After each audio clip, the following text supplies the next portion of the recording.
Olá pessoal, vamos para mais um podcast Uniara.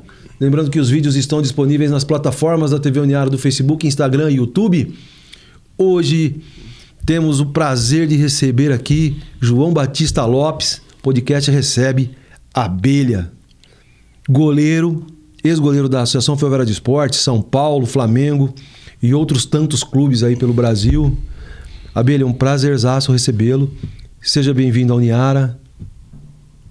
Seja bem-vindo. Professor, fiquei contente com o seu convite e mais ainda de conhecê-lo pessoalmente. Conheci aqui um pouco da estrutura dessa universidade e muito feliz por tudo que aconteceu ontem à noite. Confesso a você que foi um momento assim, muito emocionante para mim, onde a gente pôde rever alguns dos nossos companheiros, alguns dos nossos jogadores que estiveram com a gente e ter um contato com esses torcedores, né? Que realmente o torcedor é uma coisa sensacional. A gente que agradece sua presença aqui. Torcedor é uma coisa que a gente tem que cuidar com muito carinho. A gente que agradece sua presença. Até pelas suas palavras ontem, assim, a gente fala, puxa vida, de repente a gente não consegue mensurar, né, o quanto a gente assim é querido e amado por tantas pessoas. E eu fico muito, muito grato por isso, né? E diz Saint-Exupéry que a gente é eternamente responsável por aquilo que cativa, né? Com certeza. Então a gente procura ter sempre uma linha, né, para a gente sempre poder merecer todo esse carinho, todo esse respeito, principalmente do torcedor afiano. Você começou a jogar futebol com esses caras, o Tota, o seu Armando Clemente, o Tim. Como é que foi seu início? Como você falou assim, eu vou jogar futebol? Então, professor, a história assim, ela começa muito desde criança, mesmo, com dente de leite, né? E é claro, ali no São Geraldo tinha esse time lá do Flamengo, que o time tinha dois times, né? Que era o Flamengo e o Fluminense. E era molecada dente de leite, que inclusive jogava com o Lavinho, né? Um meia que depois jogou na Ferroviária, Lachicha também. Jogadores assim, que meninada. E a gente... E é claro, tanto que outro dia... A internet, às vezes, ela é boa por causa disso, né? Eu recebi uma foto de uma pessoa aqui de Araraquara, eu goleiro nesse time do Flamengo. Rapaz! E aquela turma toda, assim, eu ali no meio, né? De braço cruzado, assim, menininho ainda, né? E assim, começou ali, aquele sonho e aquele desejo.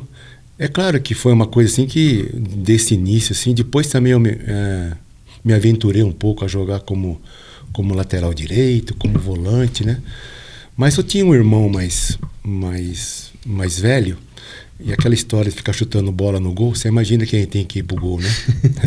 Era o João, né? E o João que ia pro gol, tudo. E aí eu fui, e eu, assim, fazia esse jogo de lateral, de volante, até que um dia eu cheguei a feliz conclusão, né? Eu falei, puxa vida, por que eu tenho que jogar numa posição que eu tenho que ficar correndo atrás da bola, se tem uma posição que a bola venha ao meu encontro, né?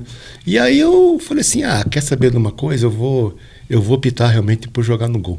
E aí foi assim uma história muito, muito longa, né? Então, jogando pela Várzea, pelo Amador de Araraquara, pelo Palmeirinha da Vila Xavier. Palmeirinha da Vila. Já com 17, 18 anos, já jogando no time do Amador do Palmeirinha, na época era muito tradicional, né? Palmeirinha, Santana, Estrela, tinha os times bons, Gracionalto, né? A DPM, era assim E jogava muito aqui no estádio municipal, os domingos de manhã. Tinha o Aco. Tinha o Palmeirinha também, né? E o Rubens Cruz. Atlético. Tem esses campos aí, né? E eu comecei a me aventurar ali, sabe? Fui descoberto por uma pessoa, o Tércio, que ele é falecido já, mas ele é irmão do Tutu, aquele árbitro, e do Tadeu, o repórter. E o Tércio me viu jogando no Pinheirinho, jogando lá um futebol que hoje chama Society, mas na época era minicampo. E aí ele me convidou para ir no Palmeirinha. E aí já esticando um pouquinho a história, e aí eu fui convidado para, jogando no Amador, para ir treinar na Ferroviária. E isso eu já estava com 19 anos, né? E aí eu fui para a Ferroviária, eu trabalhava numa gráfica, né? Aqui em Araraquara, tive que sair do emprego, tudo para a Ferroviária. E passou 6 meses, simplesmente eu fui dispensado da Ferroviária, do dos juniores. Dos juniores? É. Quem que treinava lá? Era o Bazzani já? Era o Bazzani, mas depois a história mostra as coisas, né? Aí depois... E eu saí da Ferroviária, imagina, né, cara? Arrasado, né? Porque ali Sim. eu já tinha um sonho de querer me tornar jogador de futebol, goleiro de futebol, né? Arrisquei vários testes por aí, em várias equipes aqui da Redondeza, tudo, mas sempre com negativas, né?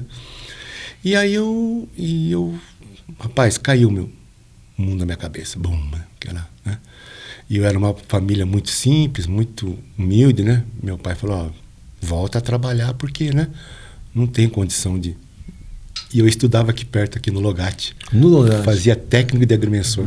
Sou formado técnico de agrimensor. Ah, legal. O Douglas chegou a estudar aí também, isso, né? O Dorival também estudou. O Dorival também. O Dorival né? Júnior também estudou. Uhum. E aí tudo bem. E aí até que um dia eu já estava com 20 para 21 anos. Ontem foi tocado o nome dele, João Pedro Roquete, que era gerente do Banco Bradesco. E na época era tesoureiro da Ferroviária. Sim.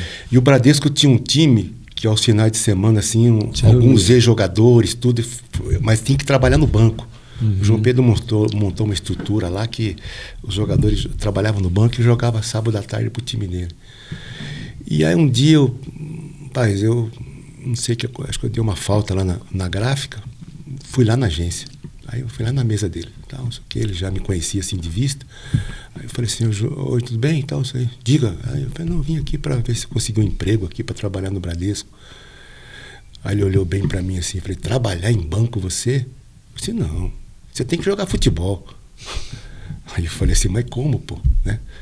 Aí eu falei assim, pô, você quer treinar na Ferroviária? Eu falei assim, mas eu fui dispensado no ano passado da Ferroviária, tudo no Júnior. Agora. Não, agora é no profissional. Eu falei, no profissional? Mas... E o treinador é Dié de Lameiro. Você quer ou não quer? Se você quiser, à tarde você vem aqui, eu te levo lá para treinar. Aí peguei e falei assim, eu vou, pode deixar que eu vou. Aí ele, só pega o material e vem aqui na agência, 2h da tarde. Tá? Tudo bem. Peguei minha chuteira, minha luva que eu tinha e tal, e fui pro banco. Cheguei no banco, tal, ele me levou na Ferroviária. Entrei no vestiário assim, damos de cara com o seu Died. Aí, seu Died, ó o menino que eu te falei aqui e tal, ia trazer, goleiro e tal. Aí o seu Died só falou uma coisa, tamanho ele tem, precisa ver se ele pega. O seu Died era um cara muito, muito rígido, muito... assim, um comando muito forte, né? Sim. E pronto, o professor ali começou tudo. Só sei que eu subi pro campo, eu era o 5º goleiro. Tinha Sérgio Bergantin, Tião, Aranha, Amauri e Abelha. Eu era o 5º goleiro. E era um dia assim de treinamento técnico, de bate-bola, de chute a gol, sabe? Sim. Então você imagina, né, cara? Eu nunca levei tanta bolada na minha vida, nunca... pau, e daqui, dali. E logo já afoguei, né? Porque não tinha preparo, nada, né? E aí, nossa, meu Deus. Aí o Sérgio nunca posso esquecer, o Sérgio assim, Bergantin. Até a história, como eu falei, quando criança, né, no estádio, vi o Sérgio jogar, de repente eu me encontro com o Sérgio cara no lá campo, jogando. Assim, e aí, não, garoto, o Sérgio é uma pessoa, um ser humano incrível, fantástico. Incrível. E aí, pronto, acabou o treinamento, ele olhou para mim assim, e falou assim, tem uma lousa lá no vestiário, você acompanha lá a programação, os dias e horários do treinamento e tal. Peguei e falei, tá bom, perfeito. E aí fui lá, tudo. Aí, treinando, e o homem nem olhava para mim. Não. Contrato, nada? Nada. Aí, pau, e todo dia. Aí passou 45 dias, e eu já estava meio angustiado. Meu pai também já pressionando, como é que vai resolver, não vai resolver, tal, né? Aí um dia eu tô no banheiro assim, e o seu Died tava assim, entrou também. Aí eu peguei e falei, agora. Aí peguei e falei, seu Died, queria saber como é que tá a minha situação e tal, né? Já faz um bom tempo que eu tô aqui. Então. Aí ele pegou e falou assim, não, tranquilo. Pode subir lá na sede que o pessoal vai fazer um contrato com você. Puta vida, cara. Aquilo... Aí subi na sede, que antigamente a sede era ali em cima, perto da piscina. Ali, né? Sim. Aí subi ali, tudo. O diretor na época era o Baú, Carlos Baú. Tal, não sei o quê, contrato tal, de 1 ano, acho que era 1 ano, não tá nem preocupando, queria mais é ficar na Ferroviária, né? Sim. Salário mínimo, tal, pega aqui os seus... Só que na época tinha que fazer uma carteira especial, que era de atleta mesmo, carteira de trabalho. Sim. Os documentos tá aqui para você trazer e tal, pronto. Aí começou a... Começou a saga abelha no... Aí de quinto para quarto, de quarto para terceiro, de terceiro para... Você vê aí, 21 anos, né? Foram quase 3 anos ali. De transição. De quinto para quarto, de quarto para terceiro, de terceiro para segunda, até que um dia surgiu a tão merecida chance de jogar. Aí você já jogava o Campeonato Paulista? Já. Ferroviária foi num Campeonato Paulista que eu estreiei, né? De 82. Durante o jogo, o Luiz Fernando, que era o goleiro titular, o Luiz foi repor uma bola e ele sentiu uma contratura nas costas, na hora assim, aquela famosa travada, né? E como que é o destino, né, professor? Como é que a gente vê como é que são as coisas. Na época era o seu Died que tinha me aprovado. Sim. E aí o seu Died passou um tempo, foi pro Palmeiras, tal, não sei o quê. O seu Died fez uma bela campanha. Sim, eu lembro disso. Tanto que ontem, quando se tratou o nome do Wash, né? O Wash jogava com o Sim, homem, jogava. O homem era um camisa 10, né? O homem era... Jogava demais. Sabe, e o pessoal, ele era assim, ele era um treinador muito, mas também ao mesmo tempo... sabe, dava uma boa condição de trabalho para nós, hotel bom para ficar, enfim, sabe, se preocupava com os contratos e tal, um cara assim muito que exigia, mas ao mesmo tempo também ele dava a sua parcela de contribuição. E aí seu Died andou, aí passou, nessa época toda a minha na Ferroviária, passou, seu Died saiu, aí veio Dudu, veio Cláudio Garcia, veio Mazinho, veio Sérgio Clérice. Todas essas pessoas assim estavam comigo ali. E aí seu Died volta para a Ferroviária. E eu estou no banco nesse dia que aconteceu a lesão. Acho que era 20 minutos do primeiro tempo, alguma coisa assim. Vai pro jogo. Contra o São Bento. Contra o São Bento de Sorocaba. Destino. E aí ele só me chamou assim. Ele pegou e falou assim... Um dia você precisou de mim. E hoje eu preciso de você. Vai lá e... Faz o seu melhor. E aí eu, não sei o quê, fui lá, aqueci tudo, entrei no jogo. Ganhamos de 2-0. E aí na semana um dia eu tava assim no treino e tal. Grita mais, tal. Não tem vergonha dos caras não, grita os caras, tal. Aí ele pegou e falou assim, se você jogar bem, se você manter uma regularidade, o Luiz pode melhorar, mas quem vai jogar é você. Tá bom. E de fato aconteceu tudo isso. E aí, por isso que a gente ontem menciona o nome do seu Died. Porque foi o seu Died quem encaixou todo mundo. Quem montou aquela equipe, né? Isso em 82. Que depois vai se formar a equipe de 83 para fazer aquela campanha na Taça de Ouro. Com o né? Sebastião Lapola. Foi seu Died, Roberto Brida, né? Quer dizer, o seu Lapola também falava na época, né? Que ele tinha pego assim um trabalho bem estruturado, assim, uma equipe bem forte, né? Então ele falou assim, só vou dar sequência àquilo que, né? E pronto, foi aí.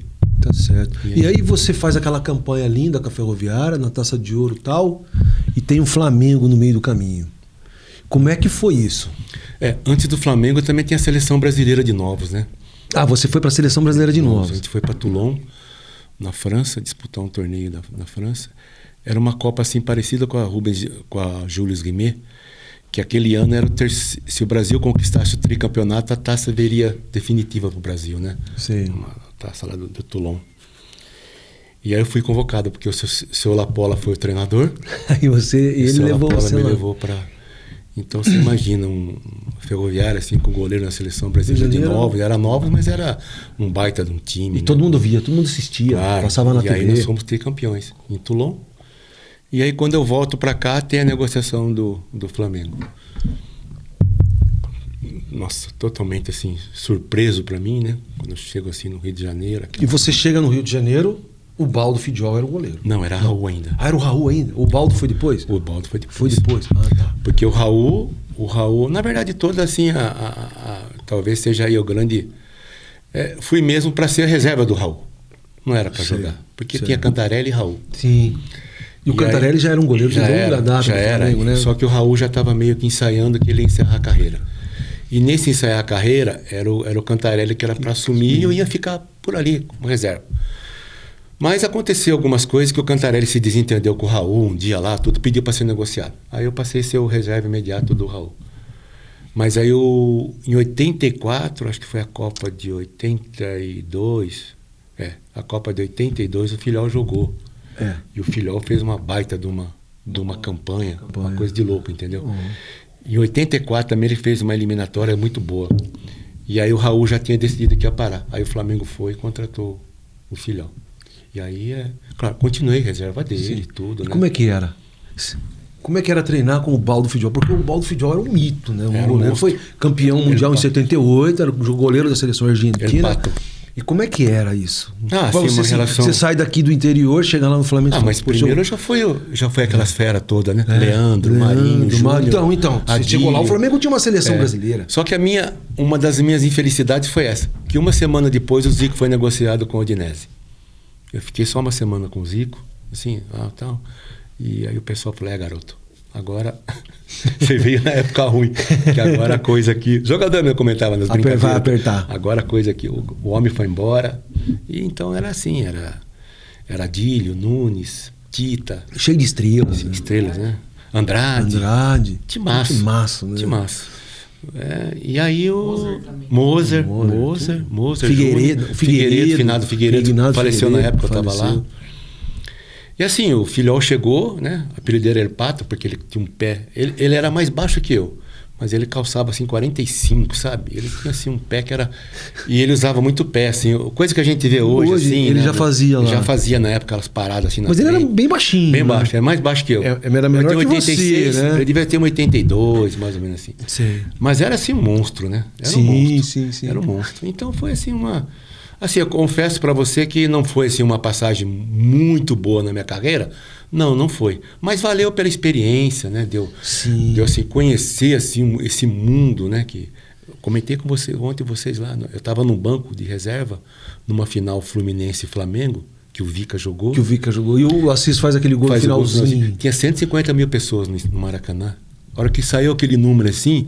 Eu olhei assim e falei, nossa, tem Araraquara inteira aqui. Na época, era a população de Araraquara. Eu falei, nossa, até eu vi quando deu risada. Falei assim, puxa, é verdade. Eu falei, eu tinha 150 mil. Então, quer dizer que toda essa coisa, todo esse glamour de jogar num time grande, assim, para mim, assim, foi uma novidade, entendeu? E legal que, assim, eu acho que quando você sai daqui... de ir em festa e não sei o que, lançamento tal, e claro que isso... Um glamour, mas isso nunca... universo, mas isso nunca, pessoal, isso nunca me levou, assim, para um lado mais pervertido da coisa, sabe? Sim. Que já tinha as coisas, tudo, mas eu sempre fui, assim, um profissional que eu aprendi que o meu maior patrimônio era meu físico. Pronto, acabou. E se eu deteriorasse ele, quem ia se prejudicar no fim era eu mesmo. E você, me parece assim, corrija se eu estiver errado, você sai daqui para ir pro Rio, mas o Vica também sai. Vocês saem juntos. E quando você chega lá, você encontra o Vica no Fluminense e você vai no Flamengo. Tanto que a gente se encontra um dia, eu vou na casa do Vica, tudo em Copacabana que ele morava, e eu morava em São Conrado, tudo tal, não sei o quê. Mas é assim, mas era uma coisa perigosa. Porque não... Os dois times o Fla-Flu era um negócio assim, complicado. Eu ia comer uma pizza com o Vica. Tá lá com o goleiro do Flamengo, aquele cara tá lá. Já na época tinha essas coisas. Claro que hoje muito mais ainda, né?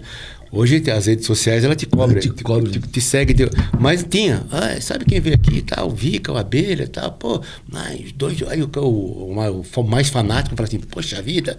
Tá fazendo o quê lá? Não tem contato. Então eu ia, mas quando eu ia na casa dele, no apartamento dele. Aí ele me chamava pra ir lá, tudo, e ia com a Silvia, tudo, a esposa, jantar, almoçar, assim, umas 2, 3 vezes eu fui na casa dele. Mas assim, era uma coisa muito... Mas o Vica foi assim, foi fantástico. O Vica entrou num time muito bem organizadinho. Muito bem encaixado tudo, né? Era do Vica do Ilho. O Assis, Aldo, Paulo Vitor, goleiro. Quer dizer, aí... Tanto que o Assis faz o gol aos 44 de segundo. Jogo amarrado. Nossa, eu não sei. Aí perdemos ali o título. A gente tinha sido campeão da Taça Guanabara, mas para decidir o título carioca mesmo, nós perdemos. Mas foi uma passagem assim, eu não reclamo de nada. Eu acho que tem tudo um aprendizado. Depois eu vim para São Paulo também. Então, aí você sai de São lá... São Paulo também, mesma situação. E vai para São Paulo. Com o Valdir Pérez também encerrando já tinha encerrado você a carreira. Você pega Barbiroto. Isso. Você pega aqueles caras lá, o Gilmar Rinaldi. Gilmar Rinaldi veio depois. Veio depois, né? Porque, assim, quando eu chego no São Paulo, O Barbiroto, vamos dizer assim, tinha sido preparado para ser o titular de São Paulo com a parada do Valdir Pérez. E eu não sei o que aconteceu, acho que não foi bem no começo, assim. E o seu Cilinho era o treinador. E o Valdir de Moraes era o treinador de goleiro de São Paulo. Só isso. E aí eles pegaram e foram o São Paulo foi no Flamengo para contratar o Abelha. E aí eu chego no São Paulo, tudo. Tem aquela disputa, tudo bem, para jogar, quem vai, sadia, tudo. Não tinha nada de coisa externa, assim, tudo. Mas era uma briga nós dois, assim, para jogar, porque ele achava que agora era o momento dele. E ele tinha sido preparado para isso, né? E ele era bom goleiro mesmo. O Barbiroto era bom goleiro. Bom goleiro, tudo, sabe? E o seu Valdir era um baita de um treinador. O seu Valdir foi o primeiro treinador de goleiro no Brasil. Sim, sim. Ele que praticamente que criou essa função aí. Então, assim, também foi uma vivência difícil. Você fez poucos jogos com a camisa do São Paulo? Você vê, né? No Campeonato Paulista de 85, nós fomos campeão, eu joguei 14 jogos. Pô, você jogou uma boa parte do campeonato. E aí o São Paulo acabou o São Paulo foi campeão em cima da Portuguesa. Isso, aí chegou o Gilmar.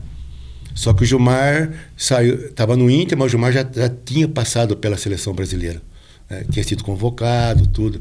Aí o São Paulo foi e contratou o Barbiroto, que o Barbiroto não, como é que diz, teve um desentendimento com o seu Cilinho, com a diretoria. São Paulo pegou e emprestou ele para a América de Rio Preto, né? É a América de Rio Preto na época. E ele veio para cá, para a América de Rio Preto, e aí eu fiquei. O São Paulo foi contratou o Tonho, um goleiro primeiro. Aí teve aquela cena terrível no jogo lá do Pacaembu contra o Grêmio, que o cara, ele pensou que a bola era 2 lances, ele saiu da bola, tomou o gol. Nossa, uma confusão enorme. No outro dia ele foi dispensado. E aí São Paulo não tinha só mais 2 goleiros da base. Aí São Paulo foi e contratou o Gilmar. E é claro, né? Jogou na seleção, tudo, todo status, né?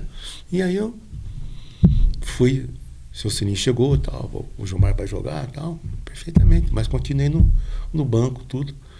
Só que chegou no final do ano, eu assim, externei meu desejo para a direção que eu queria sair. E aí eu vou para Sorocaba. Aí você foi para São Bento? São Bento. Aí começou a sua saga lá no São Bento. E aí para mim foi o meu up, meu ressurgimento, porque eu chego em Sorocaba assim, né? Meu presidente me contratou, tudo, aquela responsabilidade toda. São Bento nunca caiu, e se cair na minha mão eu tenho que mudar da cidade, aquelas coisas todas, né? Sim. Quer dizer, jogou um melão na sua mão e você vai ser o capitão do time, o mais alto salário é seu, tal, não sei o quê, um monte de coisa, tudo, e eu fiquei 2 anos lá. Fiquei 2 anos lá e eu... Mas você já estava com quantos anos ali? 28 anos, 28 para 29 anos. E aí eu para mim foi bom. Foi bom? Foi bom. Claro, trocar um time grande por um time do interior. Mas para mim, assim, profissionalmente falando, como goleiro, foi maravilhoso. Eu joguei 2 campeonatos paulistas. Inteiros, na defesa sequência. de São Bento, em 87, foi a defesa menos vazada. Nós só perdemos pro Palmeiras, que tinha... Você lembra do Zete? Que o Zete ficou não sei quantos minutos. Ficou não sei quanto tempo sem tomar gol. Tanto que outro dia encontrei com o Zete lá que o São Paulo tem... São Paulo criou o camarote dos ídolos, né? Onde você tem um lugar para você assistir os jogos, né? Sim. Então você vai lá, claro, você tem contato com o torcedor, tudo, mas você tem um espaço para você ir, né? Open food, bebida, tudo, sabe? Assim à vontade. O torcedor também compra o ingresso, só que o torcedor tem aquela interação com os ídolos. Né? E eu encontrei ele. A gente conversamos com ele, ele falou assim: puta, que briga 87 nós dois. Eu falei: pô, cara, você não tomava gol, mas você também não tomava. Então são as histórias assim, né, cara? Uma pessoa fantástica, maravilhosa aí. E aí você ficou no São Bento 2 anos, depois quando você sai... Fui para Limeira. Você foi para o Inter de Limeira? Inter de Limeira, depois fui para o Botafogo de Ribeirão Preto, e aí eu fui para o Japão. Então, eu ia falar sobre isso. Como é que foi a sua experiência? Mas você foi ainda como goleiro para o Japão? Como goleiro. Ou você foi já como treinador? Goleiro. Como goleiro. Como goleiro? Fui o primeiro goleiro brasileiro a jogar no futebol japonês. E você foi jogar no time do Zico? Não, no Honda. No Honda. O Zico era do Kashima? Não, o Zico veio e depois eu fui em 89, eu fiquei 89, 90 e 91. O Zico foi depois? Aí em 92... Só que o meu time era a Honda, que fabricava motos. A fábrica da cidade de Hamamatsu era só fabricava moto. Sim. Diferente de Sim. Suzuka, que era automóveis, né? E ali os jogadores eram semi-profissionais. Trabalhavam de manhã e treinavam à tarde. E nós já no esquema já de profissional. A gente só jogava futebol. Tinha 3 brasileiros. Fiz 3 meses de escola para aprender a falar o japonês. Imagina no gol, né? Tinha que se comunicar. Como é que... Então foi uma cultura totalmente diferente. Um aprendizado diferente, né? Fantástico. E eu, no começo, confesso a você que nos primeiros 3 meses eu já queria vir embora. Mas a minha finada esposa foi muito importante, que ela, não, você tem 2 anos, vamos ficar aqui. E quando a mulher, né, leva aí, põe na cabeça a coisa. Porque quando você chega em casa, a mulher chorando, pedindo para voltar, você não tem condição. Eu sempre chegava em casa, minha esposa sempre ali, sorridente. Uma filhinha novinha de 6 meses. Segurando a onda. 6 meses. Aí, depois ficou 5 anos, né? Então, e aí você ficou quanto tempo no Japão? Como jogador? 92, 91, 89, 90, 91. E aí eu venho embora para o Brasil. Tá. E aí eu venho embora para o Brasil, fico 6 meses aqui. O treinador nosso, que era da Honda, vai para o Kashima. Que antes de chamar Kashima, chamava Sumitomo Metals. Sim. Que era a cidade de Kashima que tinha uma Sumitomo Metals, a fábrica da Sumitomo. Só que em 92 começou a ideia da J-League. Sim. Da criação da J-League. O que era a J-League? Ele convidaram os clubes, que nem no caso a Honda. A Honda foi convidada.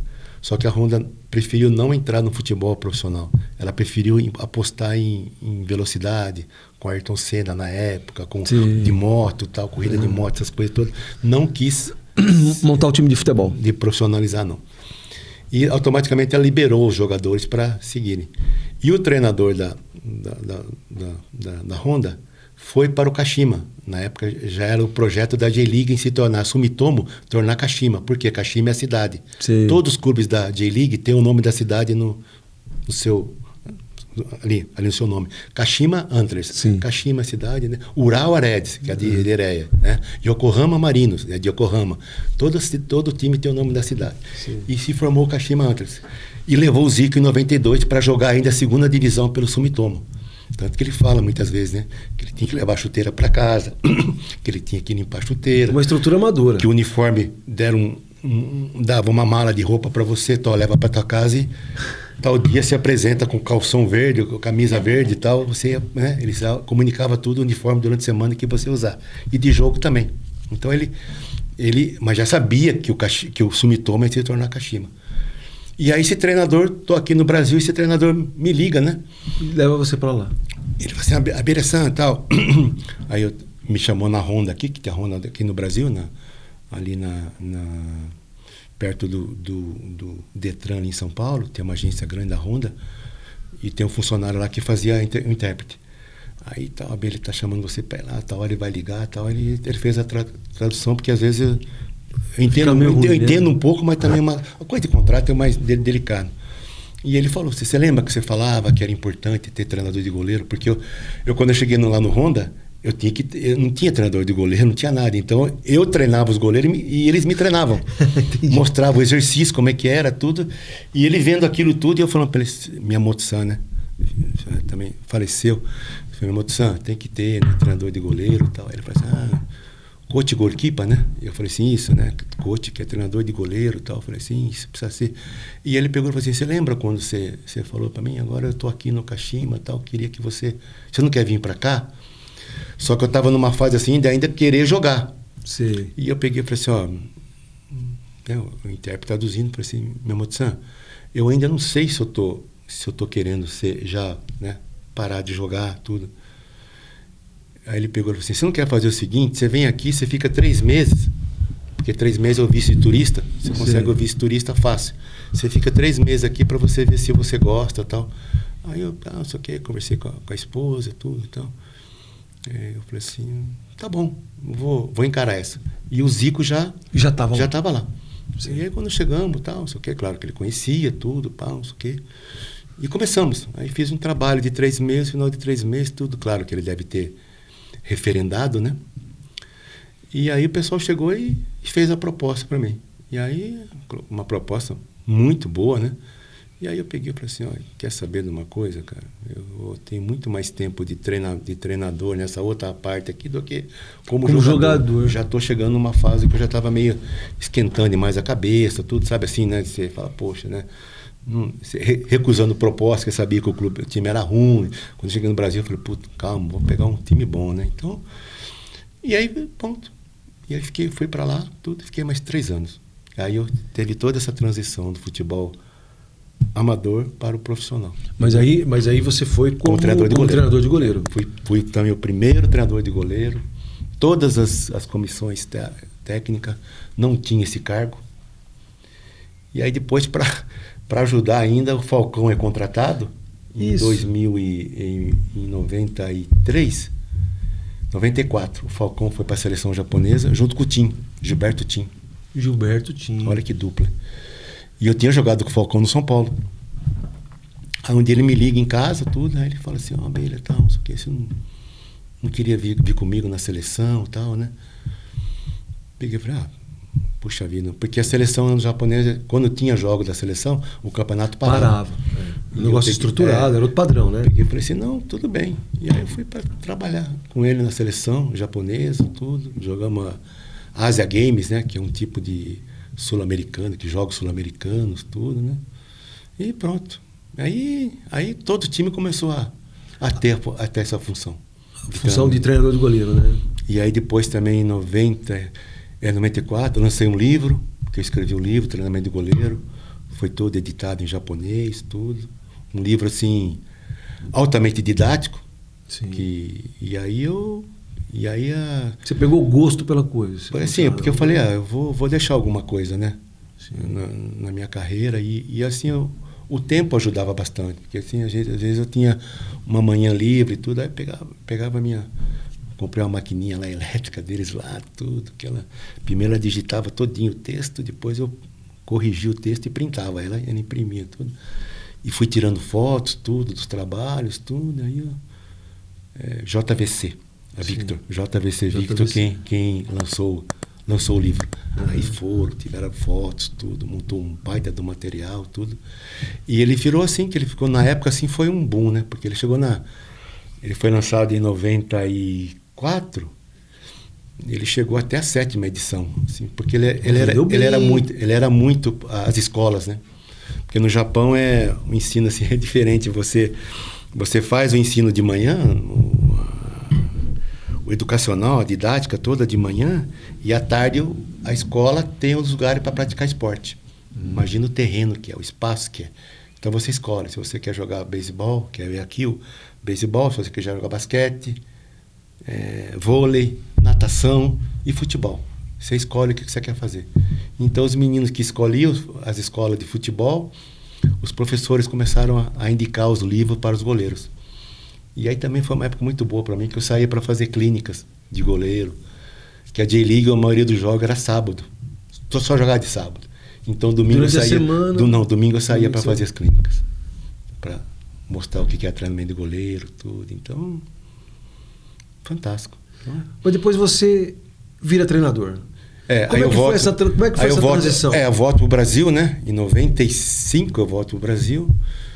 Mas foi uma coisa bem pensada, entendeu? Que até mais uma coisa que eu sinto, assim, prazer por isso.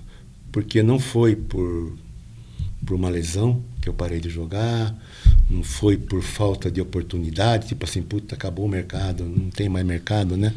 Foi uma opção minha. E quando eu passei 3 meses lá, eu fui maturando aquela ideia, entendeu? E aí eu peguei e falei, puxa vida, né? Aí o Zico também chegou, conversou, tudo, né? Um cara maravilhoso, tudo, né? E ele, né? Tomara que dê certo você ficar aqui, tudo. Então, no primeiro ano a gente ganhou o primeiro turno da J-League. Imagina, a cidade foi a loucura, né? Então eu fui maturando essa ideia porque é muito diferente, entendeu, professor? Você jogar, depois você comandar. Comandar é diferente, né? Muito diferente. Difícil, né? Você quando você joga, você acaba o treino, você toma seu banho, pega a sua roupa, se troca, vai embora. Acabou, segue a programação. Agora, quando você treina, mesmo goleiros, assim, o outro lado, se acaba o treino, você já começa a pensar no que você vai fazer no treinamento seguinte, como é que você tem que melhorar aquele jogador, como é que aquele goleiro, no caso eu no começo, né? E aí depois eu fui aquele treinador que estava lá no Kashima, ele saiu do Kashima, aquele japonês, e praticamente o Zico que assumiu o time. O Zico jogava e era treinador. E no intervalo ele falava para mim, então você desce no intervalo. E eu ainda, nos 15 minutos, ainda conversava com ele do que eu via do jogo, aí formatava toda a ideia na cabeça dele, aí ele fazia a preleição no intervalo do jogo e tal, para os japoneses. Claro, antes do jogo também ele fazia a preleição, tudo. Porque o homem então você... Kami, Diko-san no Kami-sama desu. Que é Zico-san, Senhor Zico, é o Deus. Kami-sama é Deus. Pro japonês e exclusivamente para Kashima, assim, o Zico é um deus. Então você era preparador de goleiros no time Kashima, que o Zico jogava e depois se tornou treinador? Não, aí eu fui uma partida auxiliar, assim, auxiliar, sabe? Né? E ele falou assim, Abelha, você fica comigo cuidando dos goleiros e do atacante, o Santos, que era outro jogador, cuida da defesa e tal. Que os japoneses ficou meio assim, falaram assim, puxa vida, né? Deixa que o homem faz, entrega. Mas só que ao mesmo tempo era uma baita uma responsabilidade, né, professor? Claro. Se não desse certo, primeiro voo, vinha tudo embora, né? O japonês é meio sistemático, né? Querem fazer, tá aqui, faça tudo, mas a cobrança, isso eles faziam assim. Mas tanto que o Zico até hoje era diretor técnico do Kashima Antlers, né? Ele tá louco, é um cara, tem uma estátua, né, na cidade, assim, sabe? E como é que era lidar com ele? É aquilo tudo que você imagina. Maravilhoso, sensacional, altamente profissional, cobra muito. Tem uma passagem dele e o prefácio do livro quem faz é ele. Eu convido ele para fazer o prefácio, ele faz o prefácio do livro, tudo, né? E aí também ele lança um DVD falando todas as posições e ele me chama para fazer a parte do goleiro. Aí eu também participo do DVD dele, da All of Zico, né? Tudo sobre Zico. Ele ensinando todas as coisas que ele aprendeu. Pegar uma falta dele não era fácil, não, né? Ensina todas essas coisas, né? E foi assim, foi fantástico, uma convivência maravilhosa. E tem um fato assim que me marca muito, foi que o goleiro japonês do nosso time foi convocado para a seleção japonesa. Um pouco antes do Falcão chegar, o goleiro foi convocado. E aí de manhã, aquela apresentação, tudo, aquela euforia, tudo, né? De dar os parabéns para o goleiro que tinha sido convocado e tal. Massa, né? Massa que chamava, Massa. E aí tal, não sei o que e tal. Aí Zico, o intérprete Zico, você quer falar alguma coisa e tal? Eu vou falar. Antes de dar os parabéns pro Massa, né? Pela convocação dele, queria dar os parabéns ao Abelha. Porque certamente muito disso que o Massa conquistou hoje, o Abelha ajudou, o Abelha colaborou, tudo. Então, primeiro, parabéns pro Abelha e tal, que foi sempre profissional, e também ao Massa, tudo. Aí falei, puta vida, né? É diferente. O homem é fantástico. Tanto que no livro ele fala, né? Tá um dos mais competentes treinadores de goleiro que já vi na minha carreira, tudo, tá? Um cara também dedicado, tudo. Então, quer dizer, isso não tem preço, né? Não tem preço. E aí depois aí 95 eu volto, 96 tenho minha primeira experiência já como treinador. Você fez curso? Fiz. Não tinha CBF, né? Tá. Você fez curso no Japão mesmo? Não, fiz aqui no Brasil mesmo. Você fez no Brasil? Isso, tinha a USP fez um curso de treinador de futebol, eu fiz tudo, né? Mas era muito diferente, não era assim que nem é hoje e tal, né? A CBF exigia, né? Era uma coisa bem assim, bem, vamos dizer, amadora, né? Sim. Mas assim, a experiência, claro. E eu pude realmente ter, aí foi mais aquela interação total como treinador, né? E aí você vira treinador, você vai para onde? Não, aí tem uma sessão de trabalho aqui no Brasil. Eu trabalhei no São Bento por 6 vezes como treinador de São Bento. Trabalhei no Taubaté, no Barretos. Fui auxiliar técnico do Dorival Júnior aqui na Ferroviária. Em 2001, acho. Depois ele me levou para o Figueirense para ser auxiliar técnico dele no Figueirense. No Figueirense eu me torno diretor técnico do Figueirense. Você virou até dirigente do Figueirense? E aí depois eu saio do Figueirense, volto para o Figueirense para ser superintendente das categorias de base do Figueirense, onde surge Roberto Firmino. Sim. Nós que passamos pela nossa mão. Felipe Luiz. Copa de 2014, 2018, 2018, você tem uma ideia, tinha 2 jogadores do Figueirense em campo. Felipe Luiz e Roberto Firmino. E Roberto Firmino. Mas olha não, formado na base, com a gente lá. Dorival. Esse time do Figueirense, né, que tinha o Thiago Gentil, Edmundo, Michel Bastos. Não, o Michel, aí foi antes. Foi antes? Foi antes. Mas era na época do nosso lá no Figueirense, que eu era diretor técnico.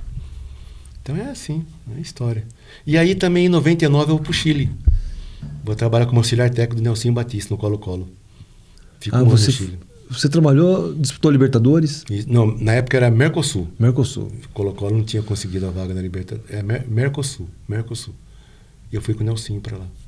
O Nelson me convidou, falei, não, vou aprender mais ainda. E para mim foi, Nelson, treinador maravilhoso, aprendi muito com ele. Então, esse outro lado assim, a gente aprendeu bastante, porque é diferente, né? Hoje você vê falar assim, o treinador perdeu o vestiário. É verdade. Perdeu o vestiário. Por quê? Porque não tem comando, não tem aquele conhecimento, né? As exceções. Você, às vezes você trata um de um jeito, outro você trata de outro. Né? Não tem firmeza naquilo que você comanda, daquilo que você determina. Porque hoje em dia o jogador assim, ele é... desconfiado. Ele questiona às vezes. Mas por que o senhor está mandando? E se acontecer isso? Se você não tiver na hora a resposta, se você falar não, e você titubear naquele momento, perdeu. Já deu fraqueza. E aí ele pega e fala... Ou então o cara pega e, por um motivo ou outro, o cara tá mal pra caramba, tudo, e você não reage, né? O comando fica omisso. E aí você chega e o outro jogador que tá bem ali, procurando espaço dele, você não dá o espaço pro cara. Então essas coisas... Porque eu sempre digo aqui no futebol, aprendi isso na psicologia, quando você tem aquela sintonia de pensamento não social. Porque é difícil você fazer 30 jogadores, gostar de loira, gostar de pagode, gostar de funk, gostar de não sei o quê, gostar de picanha, gostar de não sei o que lá, gostar de peixe. É difícil. Então a coesão social, ela é difícil. Mas a coesão por objetivo, isso tem que ter. O grupo tem que estar totalmente alinhado, focado naquilo que ele quer, naquele propósito que você determinou como objetivo. Aí todo mundo tem que estar realmente atrelado, porque é um esporte que ele não é que nem o tênis, né? Sim. Que você resolve sozinho. É um esporte individual, né? Xadrez, né? Futebol é um esporte coletivo que você depende da ação do outro. Então você tem que estar junto com os caras. Então aí que entra o trabalho do treinador, desse modo de você... Porque na verdade todo treinador é um gerenciador de conflitos, né? Você está ali no meio, você tem a diretoria, você tem a imprensa, você tem a torcida e você tem os jogadores. Você fica aqui no meio... Tomando pancada de todo mundo. E tentando gerenciar ao máximo isso tudo. Você tem que saber gerenciar isso tudo. Então, a gestão da coisa é uma coisa... eu vejo assim que nem, por exemplo, o momento que o Dorival vive hoje, né? Eu trabalhei com ele, eu fui auxiliar dele. O Dorival, assim, é um excelente gerenciador de conflito. O Dorival, assim, é um cara que sabe, ao mesmo tempo que ele sabe deixar todo mundo, assim, ligado, todo mundo antenado, ele consegue puxar todo mundo, levar todo mundo pro lado do que ele pensa, daquilo que ele decide, daquilo que ele define. Se você pensar assim na carreira dele, só tem aquele problema, aquele desgaste que ele teve no Santos com o Neymar. E que nem foi com ele, foi com o auxiliar dele. É que ele foi... Vamos dizer, ele não abriu mão do comando, porque o Neymar desacatou o auxiliar dele. Então ele falou, não, se meu auxiliar vai embora, eu também, né? Sim. Ele tomou a decisão. E claro que ia pender pro Neymar mesmo, né? Com certeza. O presidente ia falar para ele, né? Eu não posso mandar o Neymar embora. Mas você nunca vê ele saindo de um clube com conflito. Você vê sempre ele saindo numa... Ele teve... Porque eu acho que ele teve um problema agora no Flamengo. Não, o Flamengo foi a renovação dele. Porque enquanto o Flamengo tratava com ele, já tratava com o português. E ele descobriu. Entendi. E aí foi um desgaste muito forte. Mas ele não sai. Então ele é um baita de um líder, assim. Ele consegue, ao mesmo tempo que ele chega no clube, assim, ele pega um jogador embaixo, não sei que ele consegue fazer o cara... Esqueci o nome daquele lateral direito do Flamengo, aquele negrinho, lateral direito, na época do Dorival. Rodinei. Tava morto, não tava? Foi negociado para a Europa, não sei o quê, virou um monstro. Foi até para a seleção brasileira. Então o Dorival tem essa dinâmica, ele consegue. Então é isso, o comando é isso, o comando do futebol é isso. Depois a gente fala do vestiário. E você, nas suas experiências assim, como jogador, como treinador, você acha que o jogador brasileiro consegue entender o jogo de futebol? Ele visualiza, ele consegue visualizar isso em campo? Professor, eu digo para você assim, tem vários segmentos, né, de atletas, né? Tem atleta que você pega inteligente. Tem atleta que chega para você, ele chega a te questionar tudo, sabe? Ou uma liderança. Ele chega assim, ele fala, professor, mas o senhor não acha melhor assim, tal, esse posicionamento aqui? Perfeitamente. Que não adianta ele falar. Vamos pôr na prática. Vamos treinar isso aqui. Vamos ver se consegue, se isso aqui dá resultado. Ou então chega na hora do jogo, você está lá comandando, você pensa naquilo e você fala assim, puta, eu vou usar aquilo lá. Mas você já treinou. Sim. Sem treinar também, pegar a lousa lá, ficar mexendo no botão, você sempre ganha, né? É fácil. Agora a gente chama do day by day, né? O day by day ali do trabalho. Então o jogador, às vezes, o brasileiro, ele é... Hoje assim, hoje tá... A figura do empresário, do procurador, ela interfere muito no atleta. Hoje, sem dúvida nenhuma, o atleta hoje, qualquer coisa que ele vai fazer, ele consulta o procurador dele. Você vê as entrevistas, parece que é um Ctrl-C, Ctrl-V, né? Vou entrar no vestiário agora, vamos ver o que o professor vai falar, e a gente volta para tentar revirar o placar, ou então a gente vai voltar para tentar manter o placar. Pode ver que é tudo... Então, porque ele tudo já fala isso. Então, e o futebol parece que foi para essa linha, né? Foi. Eu me lembro que teve uma final de Taça Libertadores do Palmeiras aí, uma dessas duas que ele disputou, foi contra o Flamengo, né? E o Gustavo Scarpa, um meia, né? Renomado aí, né? Ele, me parece que a tática era assim, ó, você vai fazer esse movimento aqui. Você vai atacar aqui e vai cruzar ali. Você não passa disso. Quando o Flamengo atacar, você põe uma linha de 3. É difícil você falar para um jogador assim... Tô perguntando isso para você. Taticamente, né? Taticamente, você fala assim, cara, ó, você vai abrir mão do que você é, do camisa 10 lá e tal, para você desempenhar uma determinada função tática no jogo. É uma questão sua de relação com o jogador e com o grupo, né? Eu preciso que... Você chega na hora da preleção, não sei se... Eu preciso que você faça isso aqui hoje. Porque essa determinação que o treinador está passando para esse cara, no fim ele vai interferir no trabalho de um todo. E o treinador está falando a melhor opção. Então, se ele passa essa melhor opção, é pro todo. Pro coletivo, né? Pro coletivo. Então, o coletivo chega e cobra. Tudo bem, vamos fazer. E que o jogador fala, professor, eu consigo fazer. Porque quando o jogador fala, o professor pediu para fazer e eu fiz, ele já está transferindo para o professor. Agora, quando ele fala, não, eu consigo fazer, eu já joguei assim, já. Pronto, já está resolvido. Já está resolvido o problema. Você não está... Agora, tem situações que às vezes você... Porque também, pessoal, uma coisa é o seguinte, você não adianta você cobrar uma coisa do jogador... Que ele não consegue fazer. Que ele não consegue fazer, ele nunca fez. Entendi. Tá no jogo, um cara foi expulso e você já queimou todas as alterações. Aí você pega para amigo, volta aqui, faz uma lateral esquerda, faz um volante para mim aqui, não passa do meio campo, porque aí a situação já tá caótica. O barco já tá ficando à deriva, né? Você fala assim, pera aí, deixa eu arrumar esse leme aqui, né? Deixa eu transformar o norte de novo. Então você fala, faz aqui para mim, é numa emergência, você não pode nem trocar mais. O certo é você poder trocar, você troca para você não inventar. Porque quando você inventa, indiretamente o jogador vai chegar e falar assim, mas eu nunca joguei ali. Eu fui ali para quebrar um galho. E quebrar galho, às vezes, é mediante a situação de você não... Você pode mexer no time, você pode alterar, então você altera de maneira coerente, né? Correta. Tá?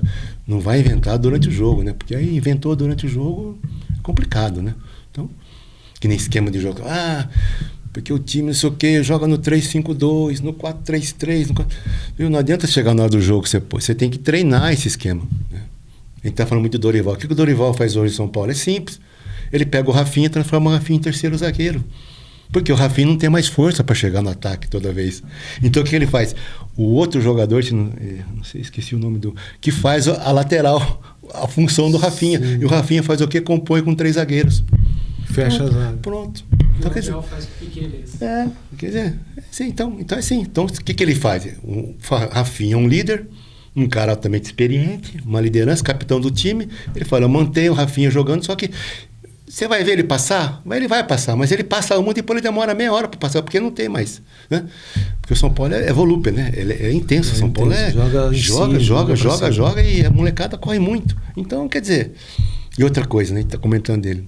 É o mesmo elenco que tinha com o Rogério Ceni. Sim. Agora que chegou um jogador diferente lá. O Lucas, né? O Lucas, o James Rodrigues, mas até então era com o mesmo e o Dorival. Foi lá, pegou o moleque da base ainda. Mesma coisa, Palmeiras do Luxemburgo e o Palmeiras do Abel. É. São os mesmos jogadores. Que o Luxemburgo falava que não tinha bom jogador. Então é assim. Quer dizer, você consegue, por isso que eu falo, né? A coisa do treinador, conseguir tirar do atleta o máximo dele. Isso é muito difícil, né, Abílio? Mas isso faz parte do trabalho. Isso faz parte do trabalho. Quando você consegue, se torna mais gratificante. Pô, você fica todo... Pra mim, eu acho que o Dorival hoje, ele tá assim num estágio hoje assim que ele fala, puxa vida, né? Valeu a pena, né? Valeu a pena. Tanto que ele dá uma declaração ontem falando que nem os jogadores acreditavam nesse momento que estão vivendo, né? Porque ele pegou a coisa tão para baixo, né? E você, né? Então é assim. Mas o comando... E é o dedo do treinador. É o dedo, né? sim. Sim, não vamos falar que o jogo ali que 30%, o treinador, 70% é os jogadores que executam, né? Porque você faz tudo, chega na hora do jogo, você para na linha ali, né? Você não entra no campo, né?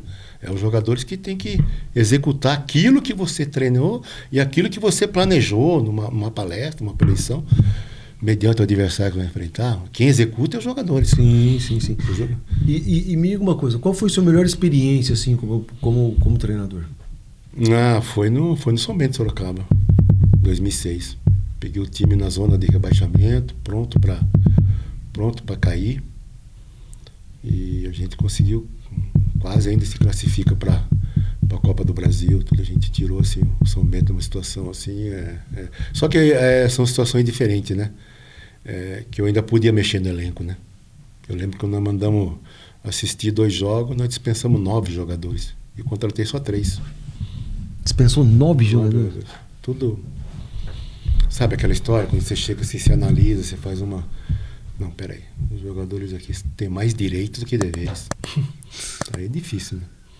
Morando bem, recebendo em dia, tudo, e mais a coisa, né? A viola não andava. Não andava. E aí você teve que dar um choque. E aí você faz. Isso é difícil, né? Pra você... E coisa que eu não consegui em 2007. Chama eu para... Faltava 4 jogos, eu não consegui, porque eu não podia mexer, né? Aí você tem que meio que engolir aquilo que está na mão, porque você não pode dispensar, você não pode contratar mais, né? E o time foi rebaixado. E aí você disputou a Série A2? Não. Aí eu saí. Porque trocou a diretoria, tudo, né? Então... Fala. Teve algum treinador seu que você se inspirava para desenvolver os trabalhos? Seu Cilinho. Porque seu Cilinho, assim, tudo que ele falava lá em 84, 85 para nós vivenciamos hoje aqui. É mesmo? Algumas coisas. Seu Cilinho assim, era um... mas também assim, ele tinha aquele time do São Paulo que voava, né? Então, mas ele que formou aquele Miller, tudo, né? Você tinha Sidney, você tinha Silas, você tinha o Pita no meio, você tinha... E aí o São Paulo era um timaço, né? E a gente pega assim, que nem o Zé Teodoro virou treinador um pouco, o Oscar virou treinador, o Dario também treinou um pouco, o Márcio Araújo treinou um pouco, Silas treinou, Pita foi treinador também. Em todos que a gente conversa assim, todos a gente fala assim, puta, a gente poderia ter aproveitado mais seu Cilinho, né? Assim, sabe, extraído mais coisa dele, porque ele era um homem assim que ele o jeito dele comandar, o jeito da forma com que o São Paulo jogava, sabe? Ele é um cara assim bem... Na época assim, para mim era um treinador de vanguarda, né? O time voava em campo, né? Então, mas aí quando eu chego no São Paulo em 84, quando acaba o ano, nossa, ele dispensa todos os jogadores assim de idade, Renato Pé Murcho, Gacém, Paulo Roberto, jogadores assim que já estavam com uma certa rodagem, ele mandou... Ficou só com a garotada. Porque a garotada já fazia coletivo com a gente, né? Ele já fazia aquele coletivo do Júnior contra nós, tudo, e a gente tomava sufoco da molecada. Aí Aí quando começa 85, a molecada já se apresenta tudo. Chega no vestiário, todo mundo lá já. Aquele monte de molecada. Você pegou o Miller no São Paulo? Pegamos. Como que era o Miller? Na época sim era... O Miller era terrível, hein? Era os dois, né? Não, eram os três, né? Era Miller, Careca e Sidney. Corria demais, ia no fundo, cruzava. E o São Paulo tinha assim as jogadas que ele fazia, tudo, né? Ele trazia sempre o time. E o São Paulo assim, era um time assim que tinha uma estratégia muito forte, assim, de começar o jogo, já fazer fazer o gol, porque depois o adversário queria sair para jogar e o São Paulo dava esse campo. Quando dava o campo, aí o Pita distribuía e aí era um pandareco medonho, né? aí era fantástico, você via assim, né? Você jogou com o Careca, né? Joguei. Nós somos daqui, né? Araraquara. Eu peguei a fase mais difícil do Careca, né? Quando ele tava com aquele problema de gota, né? Em 84 ele tinha aquela... E o Bebeto era preparador físico. O Bebeto que era daqui da Ferroviária, daqui de Araraquara. O Bebeto mandou comprar uma bicicleta Caloi. Compraram uma Caloi pro Careca, porque ele não conseguia pôr o pé no chão de dor, na sola do pé. Então no Morumbi, hoje não tem mais, mas na época tinha uma pista de ciclismo. Não, atletismo. Atletismo, isso. E o Careca ficava ali, treinando para manter a forma, até para descobrir a tal da cura dele, né? E aí quando ele cura, pum, explode. Que a gente conhece. Mas E o São Paulo, na época, quando o Socilinho chegou, era para... Assim, as notícias que tinha era para dispensar ele, para não sei o quê. O Marcão jogou no São Paulo, né? O Marcão chegou a jogar junto com o Careca. O Marcão jogou, fez um gol na final do campeonato, acho, de 82, 83, assim, ele fez um gol. O Marcão era... E era ali junto com o Careca, tudo. E aí o Socilinho falou, não vamos mandar o Careca embora, não. É talento. Vamos apostar nele. E o Marcão era desse tamanho aí, quase, né? Marcão. Uma figuraça, né? Figuraça. E aquilo que eu falei ontem mesmo, era o nosso bodyguard mesmo, nosso guarda-costa. Ele vinha lá na área assim e falava pros caras, ei, não vai querer mexer com os meninos aqui não, tal. Aqui tem coisa, hein? Não vai pensar não, tal. Põe o dedo na cara dos caras. Cuidava da molecada. No seu histórico assim no futebol, qual foi o melhor jogador que você viu jogar assim? Foi o Zico, né? Embora o Falcão também jogava muito, né? Só que o Falcão assim, peguei no momento já que ele estava bem... Tinha vindo da Roma. Isso, pro São Paulo. E o Márcio chegou, o Márcio Araújo era o titular. O Márcio Araújo. O Socini bancou o Márcio. Só que chegou na final, claro, nós já sabíamos, né? Na final ele lança o Falcão. Aquele bomba no estádio, tudo, né? Aí o Falcão entra e são o campeão paulista. Mas o Paulo jogava muito também. Paulo... Pita, né? Tem uns caras que era fera, né? Chamava a bola de meu bem. E goleiro? Goleiro. Goleiro tem algumas coisas que tem algumas peculiaridades, né? Assim, quando era garoto, assim, que nem, por exemplo, assim, era Leão, Valdir Pérez, ficava gritando o nome desses caras no gol, assim, sabe? João Leite, do Atlético Mineiro. Era muito bom, né? E eu ficava cantando os nomes de todos os goleiros do time grande, assim, por causa da defesa que eu fazia, quando eu brincava, assim, tudo, né? Mas assim, um dos mais completos que eu vi, assim, que eu também me espelhava bastante, era o Carlos. Aquele que era do Corinthians. Da Ponte Preta. Depois foi pra Ponte Preta. Não, era da Ponte Preta. Era da Ponte Preta e depois foi pro Corinthians, né? Na seleção brasileira. Tinha uma fama de azarado. Isso. Mas tecnicamente, muito bom, né? Quando você olha assim o Carlos jogando, assim, quando você vê assim os fundamentos dele, assim, cara, era... E um dia jogou São Bento e Corinthians no Pacaembu. Acho que foi 1-1 o jogo, tudo, né? E o Carlos estava no gol do Corinthians, né? E quando acabou o jogo, eu estava no gol aqui já do vestiário, que você desce e vai embora, né? Eu peguei e falei, não vou embora, não, vou esperar o cara. Aí eu fui até em direção a ele, tudo, peguei e falei assim, puxa vida, cara, parabéns, sou teu fã. Ele, louco, que é isso? Para com isso, Abelha. Pô, falei, não, você pra mim é um monstro. Pô, se puder, você me dá a camisa e tal. Ele pegou e falou, tá bom, fica tranquilo que depois eu mando o cara te levar no vestiário lá. E assim, uma humildade, uma coisa assim de... Ele era um cara assim totalmente caladão, né? Ele dificilmente dava uma entrevista. Era um Dida da vida. Dificilmente dava uma entrevista. Não tinha holofote. Não tinha holofote, era um cara que fazia dele quietinho, jogava o futebol dele. E sabe quem me falou isso aí, assim, que depois eu comecei a acompanhar bastante? Era o seu Valdir. Porque o seu Valdir foi treinador dele na seleção brasileira. E ele falava assim, nossa, o Carlão é perfeito. Só que tem essa marca, né? Essa fama de perfil, a bola bate na trave, bate nas costas dele e entra. Tudo, mas assim... Então era um cara assim que eu me espelhei bastante e tudo. E hoje, passando assim, já mais chegando nos dias atuais, a gente tem a felicidade de ver assim um goleiro brasileiro sendo eleito o melhor do mundo, né? O Anderson e tal. Né? Mas mudou a característica do goleiro, né? Hoje o goleiro joga mais com os pés, não joga eles mais querem, debaixo da trave. eles querem fazer uma coisa que eu acho muito perigosa pro momento, né? Papagaio, depois de velho, não aprende a falar. Então você pega um Cássio, por exemplo, você não vai fazer o Cássio querer sair jogar bonitinho, né? Então, tanto quando você atrasa a bola no pé direito dele, você já viu o pandareco que dá, né? Então você tem que... Eu acho que é uma coisa assim, é uma progressão que vai se ter, porque hoje nas categorias de base estão se forçando muito assim, isso. Né? Você lembra aquela história que o Brasil, o goleiro não sabia sair do gol, lembra? Sim. Não sabia do gol. Aí começou a treinar goleiro. Então você vê hoje o Anderson sendo o melhor do mundo, né? Você vê esse goleiro do Palmeiras jogar. Você vê o goleiro do Fluminense, embora com toda essa idade, puta de um cara. Um baita de um goleiro. Esse goleiro do São Paulo hoje, esse menino aí. Quer dizer, você olha assim, você fala assim, poxa, meu.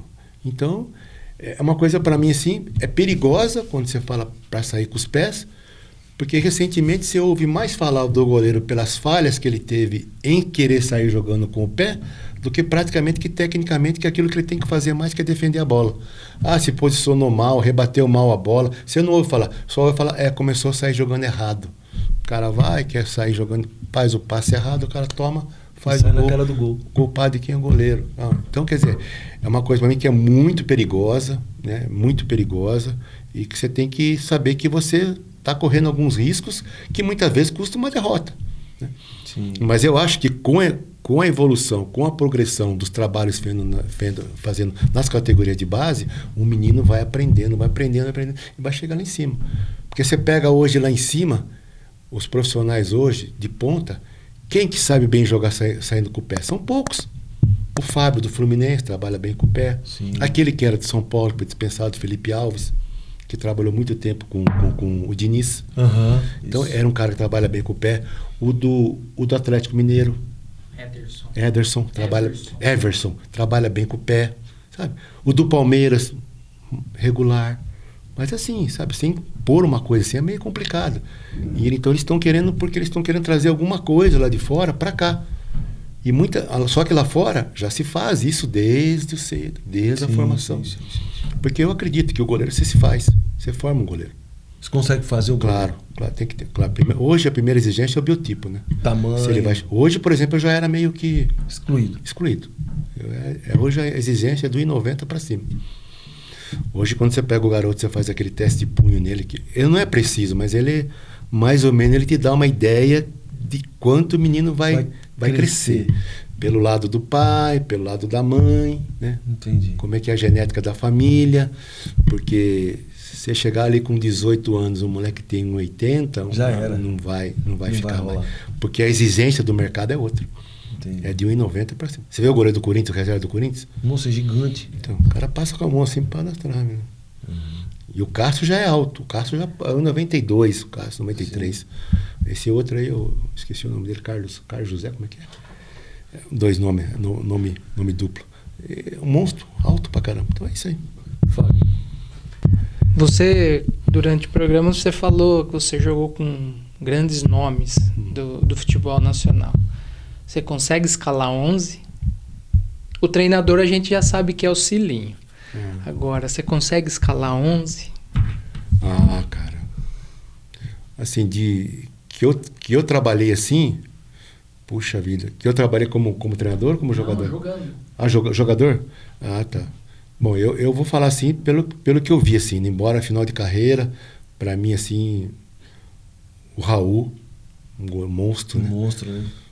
Você pega um Leandro, Nossa, lateral direito. A zaga ali fica até um pouco fácil. Oscar, Dario, um Moser também, né? Um lateral esquerdo, Júnior. Imbatível. Vai um Nelsinho do São Paulo também na lateral esquerda. Volante. Puta merda. Você tem muita gente aqui. Tem muita gente. Você tem o Márcio Araújo, o Falcão, Andrade. Rapaz do céu. Aí você pega um meio, o Adílio. Pita. Você pega o Silas. Aí você pega o Pita na esquerda. Canhoto. Que eu joguei. Jogar contra também serve, né? Assim, Ayrton Lira. puxa. Você jogou contra ele? Ayrton Bati Lira. uma falta, hein? Ayrton Lira. O Ayrton Lira fez um gol aqui uma vez aqui na Fonte. Um Guarani Ferroviário, um sábado à tarde. O Guarani ganhou 3-0 de nós aqui. Acho que foi Paulistão de 2002, 82. A bola ficou enroscada na gaveta, assim. Não tem aquele ferro que faz assim. Sim. Ela ficou enroscada, assim. Ele chutou, a bola foi na gaveta, assim. Eu só olhei, assim, a bola ficou travada lá no ferro, assim, na gaveta. Ayrton Lira. E aí, ponta, rapaz do céu, nossa senhora. Silas, ponta direita, né? Geraldo, que tinha uma ponta no São Paulo chamada Geraldo. Careca, Sidney. Lico. Nossa, Lúcio. Lúcio. Nossa, Tita. Nossa, era uma seleção interminável, né? Tita. Hoje é difícil. Hoje é difícil escalar uma seleção brasileira. Não, sabe por que é difícil? Porque está muito lá fora, né? Você já tem que... E muita coisa que acontece hoje, o moleque já vai com 17, 18 anos. Por aqui ainda ele nem... Como é que diz? Ele nem cheirou muito o vestiário do profissional, já foi embora. E aí, quando você vai ver, tá jogando lá fora. Então, parece que não cria aquela identidade com o torcedor, né? Não tem, né? Aquela identidade com o E torcedor. é difícil isso. A gente vê aqui a Ferroviária um pouco, passa por isso. A torcida não vai ao estádio. Consegue colocar lá 800 caras, quando consegue colocar para ver o jogo. Troca jogador como se troca de roupa. O jogador vem aqui, fica 4 meses, vai embora. É difícil. É difícil, né? Mas é o futebol de hoje. Mas por isso que a gente fez o evento ontem. Pra gente olhar para trás, ver aquilo que foi bom lá atrás, pra gente olhar o presente. Mas, professor, eu repito o que eu digo ontem, né? Com toda certeza, tudo que eu tenho na minha vida hoje foi o futebol. Então eu não para mim assim, o futebol é a essência de tudo. E às vezes a gente assim, você sabe, nesse meio como tantos outros, tem as pedras ruins, né? As batatas podres, né? Sim. E é claro que ainda mais quando a gente ocupa algum cargo assim e tal, e a gente sabe quanto que esse meio assim ele passa a ser sujo às vezes, né? Então, mas eu nunca me curvei a isso, porque eu sempre pensei, falei, não, se o futebol me deu tudo, então eu tenho que ter assim, um puta de um respeito, né? Uma baita de uma preço por isso, né? Com certeza. Eu tenho que levar isso com muita seriedade, com muita dignidade, né? Então, assim, graças a Deus, já fui muitas vezes excluído, já fui muitas vezes deixado de lado, porque o cara fala, mas não é do esquema, não sei o quê, eu vou pôr ele aí, depois ele não vai trazer um jogador meu, não vai contratar, e às vezes o cara fala, não, então, deixa ele de lado. Mas, para mim, assim, não tem nenhum, jamais, né? Porque a gente sabe, se você fez uma vez, você sempre vai carregar aquilo, e essa pessoa que te fez você fazer aquilo, ele vai sempre te cobrar. Vai sempre te cobrar, né? E ele vai transmitir aquilo para os demais, né? Com certeza. Chega aqui, ele é né? Tanto que às vezes chegar assim, Abel, sabe como é que é esquema? Que esquema, cara? O esquema que eu conheço é o 3-5-2, 4-4-4. Aí os caras, mas, amigo, desculpa.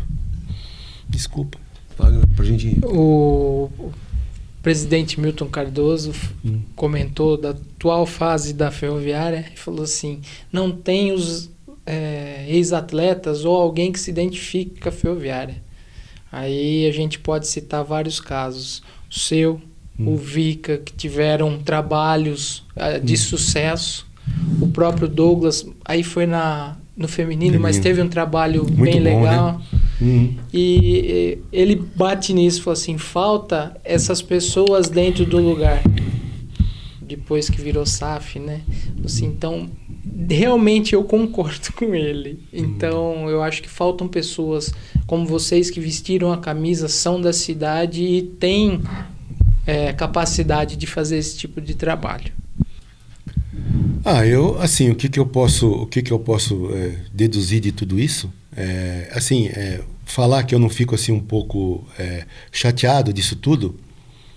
Sim, eu fico, porque eu só tive aquela oportunidade de trabalhar como auxiliar do Dorival, entendeu? E eu nunca fui cotado para dirigir a Ferroviária. Uhum. Então, eu só posso crer que ao longo desse tempo todo, desculpa a sinceridade, talvez não tivesse capacidade para tal, né? De eu nunca ter sido lembrado. Mas isso é uma coisa também que eu fico assim, esse questionamento, tudo, mas também não fico, né? Sempre desejei o melhor, sempre quero que o melhor, que aconteça e tal, né? Fui conhecer, antes da pandemia, a Arena da Fonte, que até então só conhecia pela TV e tal, né? Fantástica a estrutura, sabe? A estrutura do clube, o que era antigamente, o que é hoje, né? Debaixo das arquibancadas, toda aquela sala, departamento amador. O presidente era o Carlos Salmásio, né? O presidente. As pessoas, assim, me atenderam muito bem. Fui no Museu do Esporte, ver lá o museu. Assim, sabe? Eu acho que eu não tenho, assim... Eu só posso crer isso. Que talvez não tenha competência de vida para ocupar ou um cargo ou outro cargo. Só isso, né? E talvez hoje também o gerenciamento, a política do clube... Talvez seja por outras pessoas, sim, pessoas mais jovens, né? Sangue novo, sei lá. Assim, uma coisa que o que importa para mim sempre falo, né? Para mim o que importa é que quando eu tive a oportunidade de fazer, tentei fazer o meu melhor. Em todo lugar. Carregou seu caminho e construiu a história da Ferroviária. Sabe, quando eu saía de um clube assim, cara, a primeira coisa que vinha na cabeça, eu falava, às vezes assim, saía de um clube e tal, para assim, poxa vida, tudo bem, tranquilo. Eles não sabem o profissional que está perdendo. Pronto, acabou. Assim, porque quando eu estive lá, tentei fazer o meu melhor. Dura quando você fica aquela, deveria ter feito isso. Não, cara, faça o seu melhor, dia a dia, né? Faça com intensidade, porque você não sabe se vai ter o dia seguinte. Então, faça as coisas corretas, né? Haja corretamente, para que não fique nada em dúvida no ar, né? Então, só posso pensar nisso. Agora, eu moro numa cidade que o São Bento jogou uma Série B do Campeonato Brasileiro e não tem metade da estrutura que a Ferroviária tem. É terrível. Se eu falar para você que não tem um local para treinamento. O campo é ruim. O estádio não tem um apoio da prefeitura, não tem nada. Para se pôr como é que fala lá, o placar eletrônico. Teve que fazer 42 mil licitações para sair Agora, desculpa, né? Não tem nenhuma ligação política, não estamos tratando disso. Sim, não. Mas ainda bem que surgiu essas pessoas que fizeram essa baita dessa obra aí, desse estádio. Que é lindo, né? A Arena da Fonte hoje do que era antigamente. Sim, né? Sim. Pessoas, como é que é? Leiloando os refletores para pagar a dívida trabalhista. Sabe? A transformação que a Ferroviária também teve foi uma coisa considerável. Considerável. Então, claro que tem pessoas que agiram para isso, fizeram para isso. Não sei qual ganho que teve, político, não sei, mas para nós, o torcedor, foi bom. Você vai no estádio hoje, você sabe que tem uma cadeira cativa, direitinho. Você consegue assistir o jogo, o gramado é bom. Acomodação boa, dá para você levar sua família, ficar no lugar, tal, não sei o quê, né? Do que era antigamente, sabe? Poxa, notícia, os caras vendendo refletor para pagar dívida trabalhista. Quer dizer, uma situação difícil, né?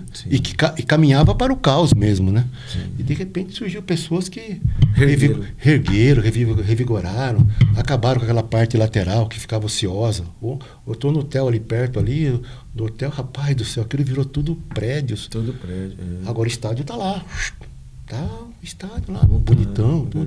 Então é isso. Conversamos aqui com João Batista Lopes, o Abelha, ex-goleiro, treinador, preparador de goleiro, uma lenda nos gols aí dos times do Brasil, em especial da Associação Ferroviária de Esporte. Abelha, é um prazerzaço falar com você. A Uniara agradece demais a sua presença, o podcast agradece demais. Muito obrigado pela sua vinda aqui. Obrigado, professor. Foi muito bom. É muito bom você falar sobre esportes, o esporte, em especial o futebol. como eu falei ontem, futebol tem essa essência de você rever amigos, fazer amigos, e certamente eu saio daqui de Araraquara hoje com algumas amizades feitas, e que certamente vai perdurar por muito tempo aí, e você fiquem tranquilos quando você precisar de alguma coisa, de alguma, né, que a gente possa colaborar com alguma coisa, estamos sempre à disposição, porque é isso que eu aprendi na minha vida, é isso que o futebol me deu, mas ela tem que ter sequência. Com certeza. Certamente muitas pessoas que estão ouvindo esse podcast hoje serviu como algum alento, com alguma luz, né, dentro da carreira dessa pessoa, então até do dia a dia dela. Isso que é a vida, isso que é a essência da vida da gente, né? Beleza? Beleza, muito obrigado.